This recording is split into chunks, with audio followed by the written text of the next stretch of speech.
بسم اللہ الرحمن الرحیم۔ تمام دیکھنے اور سننے والوں کو السلام علیکم۔ محترم ناظرین، تاریخ میں ایسے کئی لوگ گزرے ہیں کہ جن کو اللہ تعالیٰ نے طاقت عطا کی اور ان کو بادشاہت عطا کی، اور وہ لوگ اللہ ہی کا مقابلہ کر بیٹھے، اور وہ لوگ اپنی طاقت اور بادشاہت میں ایسے مست ہوئے کہ خدا کو ہی بھول بیٹھے اور خدائی کا دعویٰ کر بیٹھے۔ پیارے دوستو، خدائی کا دعویٰ کرنے والوں میں سے کچھ نام تو بہت مشہور ہیں، جن میں شداد، نمرود، فرعون شامل ہیں۔ دوستو، ہماری اس ویڈیو میں ان بدبخت کے عبرت ناک انجام کا تذکرہ کریں گے۔ تو دوستو، واقعہ شروع کرنے سے پہلے ہمارے چینل کو سبسکرائب کر لیں اور ساتھ میں نہ بجنے والی گھنٹی کو بھی دبا دیں۔ تو دوستو، سب سے پہلے تذکرہ کرتے ہیں شداد کا، جس نے نہ صرف خدائی کا دعویٰ کیا بلکہ اس نے دنیا میں اپنی جنت بنوائی۔ کہتے ہیں کہ شداد کے دور میں کسی بادشاہ میں اتنی طاقت نہیں تھی کہ اس کا مقابلہ کر سکے۔ اس غلبی نے اسے اتنا مغرور کر دیا کہ اس نے خدائی کا دعویٰ کر دیا۔ اس وقت کے علماء نے اسے بہت سمجھایا، مگر اس نے یہ بات کہا کہ جو کچھ مجھے حاصل ہے اس سے زیادہ اسے کسی کی عبادت کرنے سے کیا حاصل ہوگا۔ حضرت ہود علیہ السلام نے بھی اسے سمجھانے کی کوشش کی اور کہا کہ اللہ کی اطاعت کرے۔ اللہ کی اطاعت اسے جنت کا حصول ہے، جو دنیا کی ہر دولت سے بہتر اور زیادہ قیمتی ہے۔ اس نے پوچھا کہ جنت کیسی ہے، تو اس کی تعریف اور خوبی بتاؤ۔ نصیحت کرنے والوں نے جو دین اسلام سے انہیں حاصل ہوئی تھی، انہوں نے وہ سب اس کے سامنے بیان کر دی۔ اس نے کہا کہ مجھے اس جنت کی ضرورت نہیں، ایسی جنت تو میں دنیا میں ہی بنا سکتا ہوں۔ چنانچہ اس نے اپنے افسروں میں سے 100 افسروں کو بلوایا اور ہر ایک کو 1000 آدمیوں پر مقرر کیا، اور ان سب کے سب کو اپنی پسند سمجھا دی۔ اس کے بعد پوری دنیا سے ماہرین کو عدن بلوایا گیا اور سونے چاندی کی اینٹیں بنوائیں، اور ایک عدن شہر جو 10 کوس چوڑا اور 10 کوس لمبا ہو بنانے کا حکم دیا۔ اس کی بنیادیں اتنی گہری کھدوائیں کہ پانی کے قریب پہنچا دی، اور پھر ان بنیادوں کو سنگ سلیمانی سے بھروا دیا۔ جب بنیادیں بھر کر زمین کے برابر ہو گئیں تو سونے چاندی کی اینٹیں کی دیواریں بنوائی گئیں۔ ان دیواروں کی لمبائی زمانے کے حساب سے 100 گز رکھی گئی۔ جب سورج نکلتا تو ان دیواروں پر نگاہ نہیں ٹھہرتی تھی۔ پھر ان میں سے 1000 محل تعمیر کیے گئے، ہر محل 1000 ستونوں والا تھا، اور ہر ستون جواہرات سے جڑاؤ کیا ہوا تھا۔ پھر شہر کے درمیان میں سے ایک نہر بنائی گئی، اور ہر محل میں سے ایک نہر سے چھوٹی چھوٹی نہریں لے جائی گئیں۔ ہر محل میں فوارے بنائے گئے، نہروں کے دروازے اور یاقوت، زمرد، مرجان اور نیلم سے سجا دی گئیں۔ نہروں کے کناروں پر ایسے مصنوعی درخت بنائے گئے جن کی جڑیں سونے کی شاخیں اور پتے زمرد کے تھے، اور پھل موتی اور یاقوت اور دوسرے جواہرات سے بنا کر ٹانگ دیے گئے تھے۔ شہر کی دیواریں اور دکانوں کو عنبر اور گلاب سے خوشبودار بنایا گیا۔ جب تعمیر مکمل ہو گئی تو شہر میں ریشم کے قالین بچھا دیے گئے۔ پھر نہروں میں سے کسی کے اندر میٹھا پانی، کسی میں شراب، کسی میں دودھ اور کسی میں شہد اور شربت شامل کر دیا گیا، اور یہ کہ جو کچھ اس نے جنت کے بارے میں سنا تھا وہ سب اس نے اپنی جنت میں بنوا دیا گیا۔ اور جب وہ شہر 12 سال کے عرصے میں تیار ہوا تو تمام امراء اور ارکان دولت کو حکم دیا کہ سب اسی میں آباد ہو جائیں۔ پھر شداد خود اپنے لاؤ لشکر اور غرور کے ساتھ اس شہر کی طرف روانہ ہوا۔ بعض علماء کو بھی اپنے ساتھ لیا، اور راستے بھر ان سے ٹھٹے اور تبسکن کرتے ہوئے ان سے کہتا، ایسی جنت کے لیے کسی اور کے آگے جھکنے اور ذلیل ہونے کا کہہ رہے تھے؟ میری قدرت اور دولت تم نے دیکھ لی۔ جب قریب پہنچا تو تمام شہر والے اس کے دروازے پر استقبال کے لیے باہر آ گئے اور اس پر جواہرات نچھاور کرنے لگے۔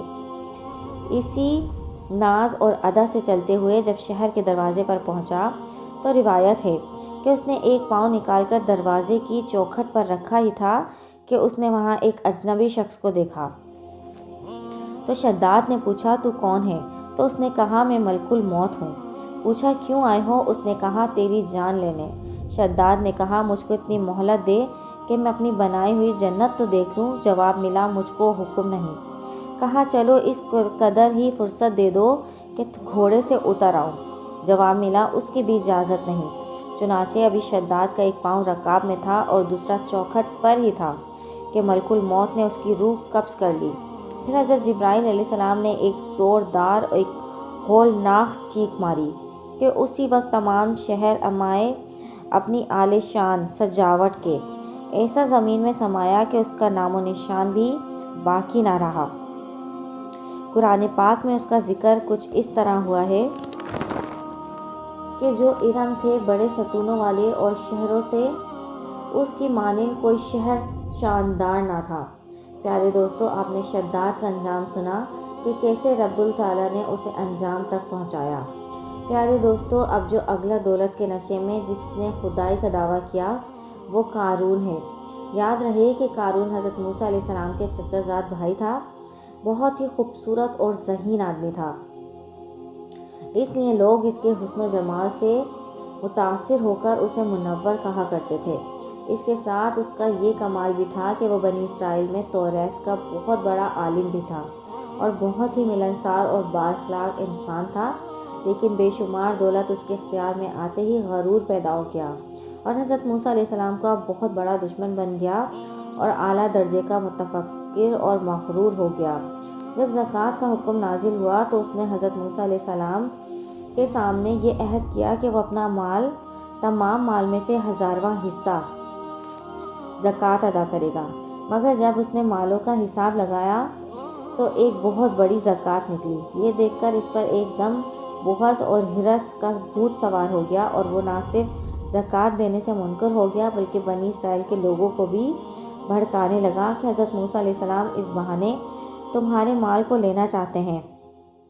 یہاں تک کہ حضرت موسیٰ علیہ السلام کو لوگوں سے برگشتہ کرنے کے لیے اس نے گندی اور گھنونی چال چلی کہ ایک عورت کو بہت زیادہ مال و دولت دے کر آمادہ کر لیا کہ وہ آپ پر بدکاری کا الزام لگائے۔ چنانچہ عین اس وقت کہ جب حضرت موسیٰ علیہ السلام بنی اسرائیل سے بیان فرما رہے تھے، قارون نے آپ کو ٹوکا کہ آپ نے اس عورت کے ساتھ تو بدکاری کی ہے۔ حضرت موسیٰ علیہ السلام نے فرمایا کہ اس عورت کو میرے سامنے لاؤ۔ چنانچہ جب وہ عورت بلائی گئی تو حضرت موسیٰ علیہ السلام نے فرمایا، اے عورت، اس اللہ کی قسم جس نے بنی اسرائیل کے لیے دریا کو پھاڑ دیا اور آفت اور سلامتی کے ساتھ دریا کو پار کرایا کر فرعون سے نجات دلائی، سچ سچ بتاؤ کہ واقعہ کیا ہے۔ حضرت موسیٰ علیہ السلام کے جلال سے عورت سہم گئی اور کانپنے لگی۔ اس نے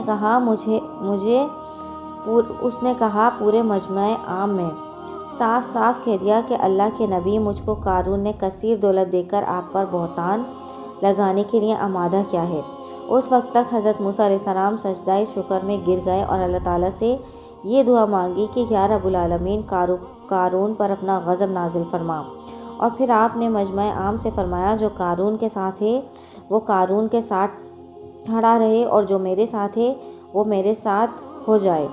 چنانچہ سوائے 2 خبیثوں کے سب حضرت موسیٰ علیہ السلام کے ساتھ ہو گئے اور پھر حضرت موسیٰ علیہ السلام نے زمین کو حکم دیا کہ اے زمین اس کو پکڑ لے، تو قارون نے ایک دم گھٹنوں تک زمین میں دھنس گیا۔ پھر آپ نے دوبارہ زمین سے فرمایا تو وہ کمر تک زمین میں دھنس گیا۔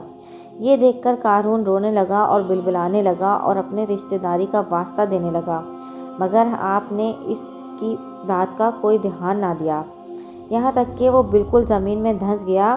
2 منحوس آدمی جو قارون کے ساتھ ہوئے تھے لوگوں سے کہنے لگے، حضرت موسیٰ علیہ السلام نے قارون کو اس لیے دھنسا دیا کہ قارون کے مکان اور قارون کے خزانوں پر خود قبضہ کر لیں۔ آپ نے پھر اللہ تعالیٰ سے دعا مانگی کہ قارون کا مکان اور قارون کے خزانے بھی زمین میں دھنس جائیں۔ چنانچہ قارون کا خزانہ اور قارون کا مکان جو سونے کا تھا سب ہی زمین میں دھنس گئے۔ یوں اللہ تعالیٰ کا دشمن اور خدائی کا دعویدار اور اللہ تعالیٰ کا نافرمان بھی اپنے عبرت کا نشان بن گیا اور رہتی دنیا تک عبرت کا نشان بنا رہے گا۔ پیارے دوستو، یہ تھی ہماری آج کی ویڈیو۔